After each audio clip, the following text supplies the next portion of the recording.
Example of a dream interpretation. How the subconscious communicates to the conscious self. So I wake this morning from a dream. It's like a crime drama. And admittedly, I was watching Once Upon a Time, so it's all Disney characters. And they're out solving mysteries and rescuing people and stuff like that. And so I wake from the dream where I'm with somebody else and we're aware of a person who's looking for a missing person. And so that person who's doing the looking, the searching, gets into a jello mold and then disappears. So the dominant emotions and thinking surrounding that is this could be very dark feeling and very dark looking missing person, and where this person go, they turn themselves into something edible. They're gonna get eaten. This is the worst thing that could happen, worst choice to make. Instead, I look at the principles behind it. So who's doing the observing in the stream? That's myself, my conscious self.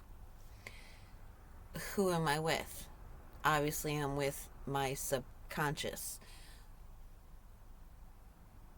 A lot of times it's like the divine aspect. You'll interpret it as God and all of that.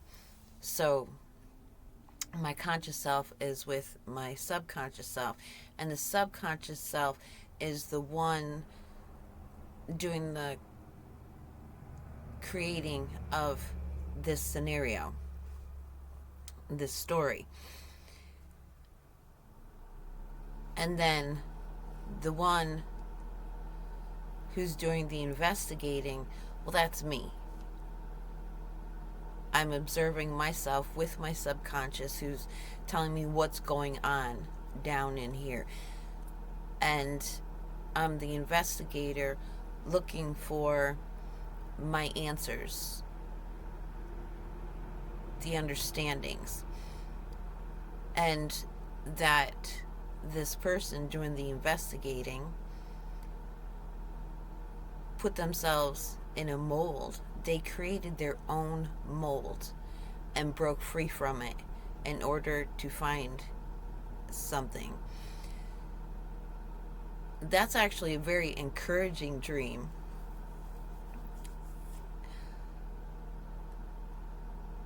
I am able to create my own mold. Like, there's a saying, when they made you, they broke the mold. I create my own molds and I break free from them. And that's a very powerful and empowering perception to have.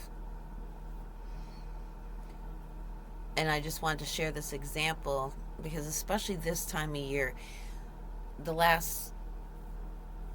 think it was like last week, building up to, it was the full moon. It was like somebody stuck me in an electric socket. It was just, my insides were just vibrating. I didn't get very much sleep. And so now, with that increase of energy going through my system, more of the dark stuff's got to come out. So I'm dealing with like a lot of negative emotions, bad feeling emotions. The difference is, instead of feeling alone in these emotions and being overwhelmed and not having any other choice but these emotions, I'm sensing my subconscious and conscious self tag teaming each other out of it. Oh, here comes this. That's associated with this issue. I have the answer to that. them holding one another. And I'm choosing a transformation from, masculine and feminine, man and woman, me and a lover, to a sisterly bond. So we just hold on to each other, trust the process, trust the process. So whatever understanding we get, like, oh, that was a hypocritic thing, at times when my anger gets, I make choices, I speak out indiscreetly where I normally would be very discreet, and self-sabotage when I know how not to self-sabotage. So we just hold on to each other, breathe, trust the process. Because as soon as we see something, within ourselves, as soon as we recognize that this is a pattern and it's not serving us, everything within us is focused on releasing that. So we don't have to do exercises necessarily. We don't have to, force things. We don't have to look for others for cord cutting ceremonies or, you know, dispelling evil energies, any of that, because everything in us sees it and takes care of it. My conscious self has worked out through relationshiping outside of me how to improve communication, how to understand, how to receive understanding from different personality types, different archetypes, different psychological states of mind, and can bring that down as tools to the subconscious. And the subconscious can give me insights to what I am intuiting around me. So the inner and outer expression of self, of myself, is now working as a team. And as I was saying, this, the energy's increased, things are being flushed out, momentum is increased, which means anything that I've been drawing, like normally this time of year, what would come at me has come at me. And instead of becoming overwhelmed, got new coping techniques, new processes inside me, new choices that I'm making. And so that leads to a lot of house burning scenarios, maybe, that we might be experiencing. Our reality is about to change. And so a lot of those dreams, those communications from the subconscious, can show images that could be very disconcerting if we don't understand what they're trying to communicate. So myself and my subconscious, we're observing this scenario. This is what's happening within me. I create a mold, I break free from it to get answers and find what I'm looking for. That's very complimentary, a perception to have of oneself, to be a powerful mold creator for oneself, and to be able to break free from even a self-imposed construct. They say we're, always hardest on ourselves. So these judgments, these limitations that we put upon ourselves are often the most difficult to let go of, because now, we might have to eat crow in some respect. We might have to admit that we were wrong to do something. And the difference in the quality of these dream spaces, I know if something is very bright and iridescent, that's from the outside so-called heavenly realms. They're generally psychotic, and I never have a good experience from them. Lately been coming to terms with them, like they're making an effort to get along. If I'm going to have something prophetic, it's often black and white, and it's like a reel of pictures that go by. So, key points in a story. And when it's just very gray, like an in between experience, that's when I know it's a communication. I call it, the State of the Union address for my inner self and my conscious self. Tell me what's going on in between the two. I'm trying to think any other kind of. Those are the three predominant dream space experiences I have. There's the ones where I'm meeting other people that are going to be coming into my reality. But the quality of them, you learn to feel the difference in what each dream, where it comes from, what it means. So I just thought I would share this example of why such a dream would occur and how we can interpret these dreams that might feel like they're nightmares. We can turn the nightmares into dreams. It's not always something scary, like in certain dreams we're running from something. We're running from ourselves. And we could say, you know what? Maybe I'm not running from something. I'm running towards something.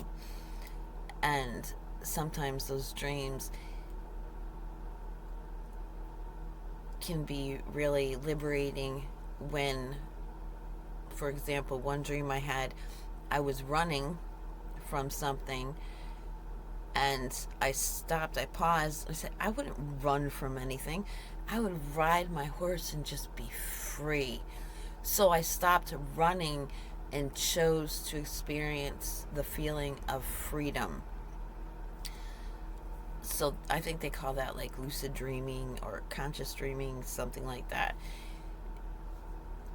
There's just so much that the dream space can give us, and we can start just by, if we have a dream, even if we only remember one little glimpse of it, like, gray haired lady, okay, write that down. And I found that by doing that, as the day progressed, I would get more remembrances of the dream, more parts of the dream. I would start to remember the entire dream and what it means, the significance of it. So dream time is definitely a useful tool if we can be comfortable with and start, interpreting it and understanding what it means. I started off with dream interpretation books. And for example, when my digestive system shut down and I just totally like I was nothing but a walking skeleton. I couldn't talk because I was so dehydrated and my digestive system had shut down. Doctors tried to tell me I had an eating disorder, and I did not, because I liked food. And I had the time and the space to prepare food that I'd liked. And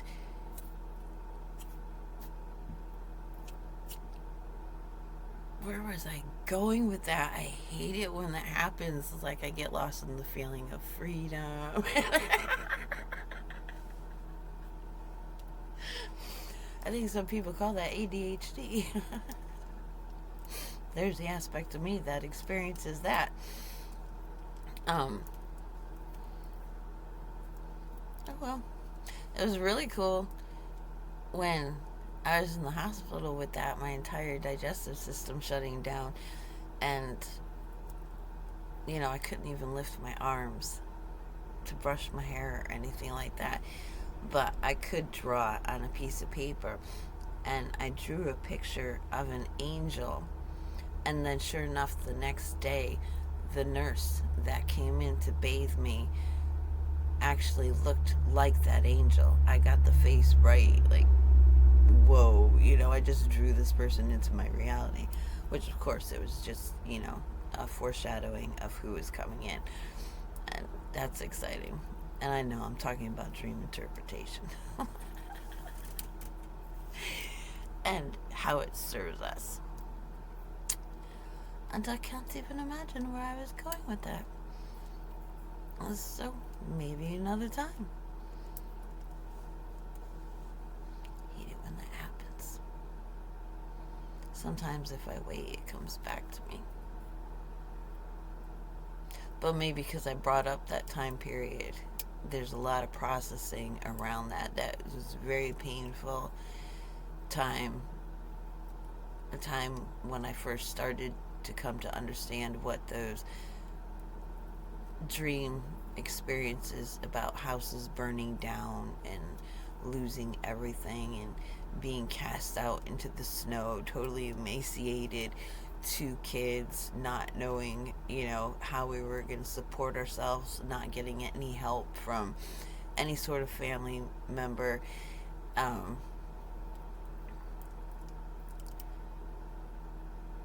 Making the commitment to listen to that small, still voice within me. And then miraculously, and even the doctors and everybody around me was like, you're a freaking miracle. I was supposed to be dead. They didn't know what to do with me. My digestive system had completely shut down. The stomach was dead. It wasn't extending, distending. There was a blockage from my stomach to my intestines. They had to put a feeding tube in my stomach. They had to move it into my intestines. And my body still was not absorbing any nutrients. It wasn't hydrating. It was just, I was out. I was down. And boy, talk about a house burning down. Shedding almost every cell in my body at that point, only to be built up and later knocked down again. Oh well. But, yep, dream interpretation can be a very valuable thing to understand what's happening within us. And we can start off by dream interpretation books, which led to, in dream interpretation books, it says, in your dreams, when a woman loses all her hair, it means she comes to a new understanding. So it's a new state of being. When we obtain a new understanding, a new perception of our reality, we immediately obtain another state of being. And so going through that physical emaciation,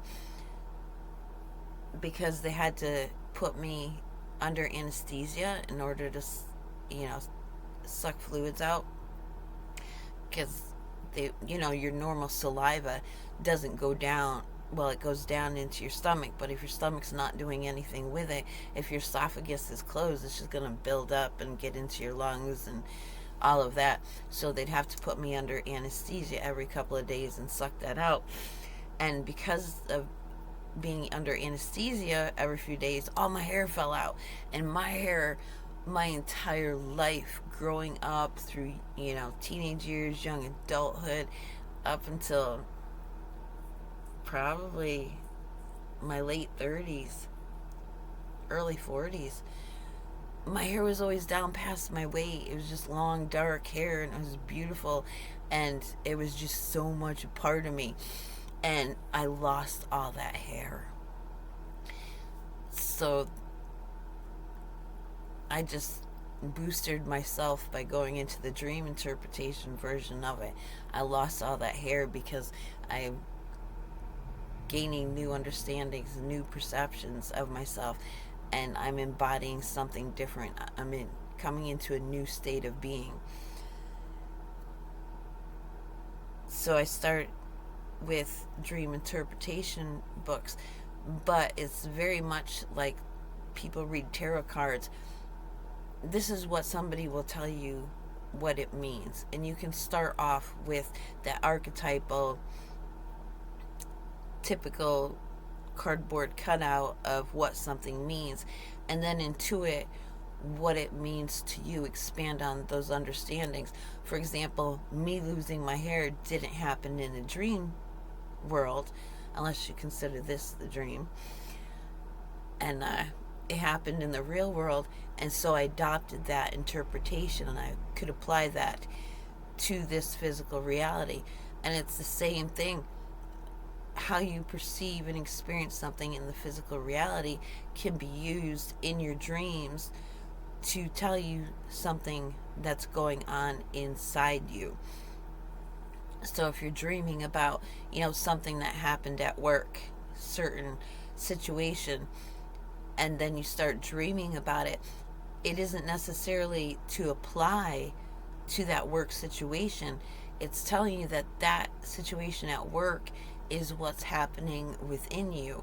And so much of our outer reality is a reflection of our inner reality. So if you're a man and you can't get along with this type of woman, that's because that type of feminine aspect is within you, and you don't like it. You don't appreciate it. You have a hard time accepting and working with and expressing that part of you. And, a mother figures would be the mature feminine within you. And if you're still working with deities outside of you, it would be, your divine counterparts, your god or goddess energies that you work with. You just get a sense of what you are trying to communicate, what your subconscious is trying to communicate to you when you work at the dream interpretations. And I'll be dreaming something, and I'll wake up and my conscious mind will say, oh, I know exactly what's going on there, and that's not the way to look at that. So the conscious mind is actually storing information that the subconscious does not have within it. And the subconscious is storing a whole lot more information that the conscious self doesn't have access to on its own, because there's not enough storage space there. So it's like a working team to have two different aspects of the self. And to understand all of that, dreams can be very, very helpful. So I hope I covered as much of the whole dream interpretation thing as is possible. And I'm off to do more.